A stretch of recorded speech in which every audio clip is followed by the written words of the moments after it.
Pemirsa, kembali Anda menyaksikan program Juru Bicara. Malam hari ini kita membahas mengenai judi online di Indonesia. Masih bersama dengan Dirjen IKP Kementerian Kominfo Bapak Usman Kansong.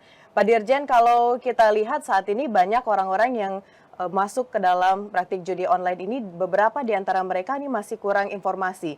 Bahkan mereka membandingkan Pak Dirjen dengan negara lain, contohnya saja Filipina, bahwa negara tersebut telah melegalkan judi online dan masyarakat mendapatkan pendapatan yang meningkat akibat dari adanya judi online. Namun di sisi lain mereka mungkin belum tahu nih Pak Dirjen bahwa dari Filipina itu sendiri sebenarnya mereka lebih memfokuskan judi online ini untuk turis asing, bukan untuk warga lokal. Nah, terkait dengan hal ini Pak Dirjen, apa langkah yang dilakukan oleh pemerintah baik itu edukasi dan juga penanganan dari judi online?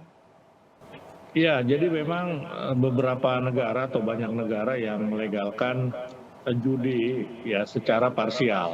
Hmm. Ya misalnya tadi yang diizinkan bermain judi online warga negara asing misalnya begitu. Atau dia boleh bermain judi online, bukan judi online tapi judi offline ya, Iya. itu di satu tempat tertentu. Misalnya kalau di Tiongkok itu di Makau, kemudian kalau di Malaysia itu di Genting Highland, ya kalau di Amerika di Las Vegas, Judi atau darat. di Singapura ya mungkin ada Sentosa Island misalnya begitu. Nah, itu di negara-negara lain ya, di negara lain. Kalau di Indonesia ini kan judi itu dilarang seluruhnya, ya dilarang seluruhnya. Ya dalam bentuk apapun dilarang, online, offline, eh, dalam permainan atau game, ya bahkan misalnya judi bola itu dilarang semua dan dilarang dimainkan oleh semua usia, ya semua usia. Nah ini juga yang saya kira perlu dipahami oleh negara-negara tetangga kita terutama yang melegalkan judi online secara parsial, bahwa di Indonesia dilarang. Nah untuk membuat negara lain paham ya, karena kenapa kita harus membuat negara lain paham, kalau kita lacak servernya itu kebanyakan ada di luar negeri, ya di luar negeri, kemudian juga bandar besarnya juga ada di luar negeri.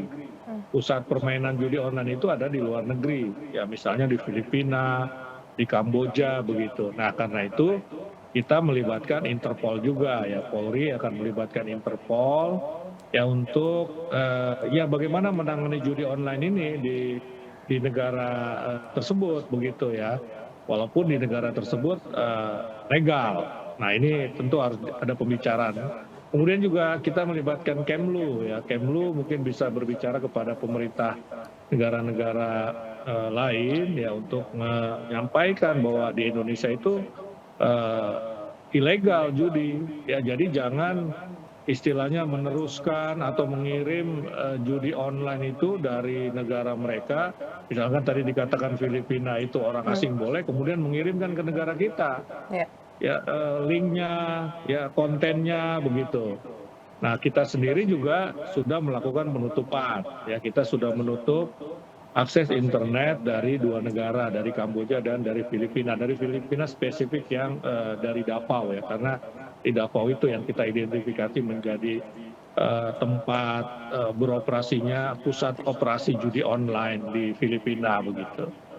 Baik, tentu ini kembali lagi pada masyarakat benar-benar harus bisa mendapatkan edukasi terkait sebenarnya bagaimana judi online itu dan ketentuannya di Indonesia. Indonesia tidak bisa disamakan dengan negara lain begitu Pak Dirjen. Salah satunya kita menganut benar-benar agama begitu, tidak menerima jenis judi apapun, baik itu darat dan juga judi darat ataupun judi online. Baik Pak Dirjen, kita akan jeda pariwara sejenak. Setelah ini kita akan bahas kembali terkait dengan bersama melawan judi online. Pemirsa jangan kemana-mana, tetap di program Juru Bicara.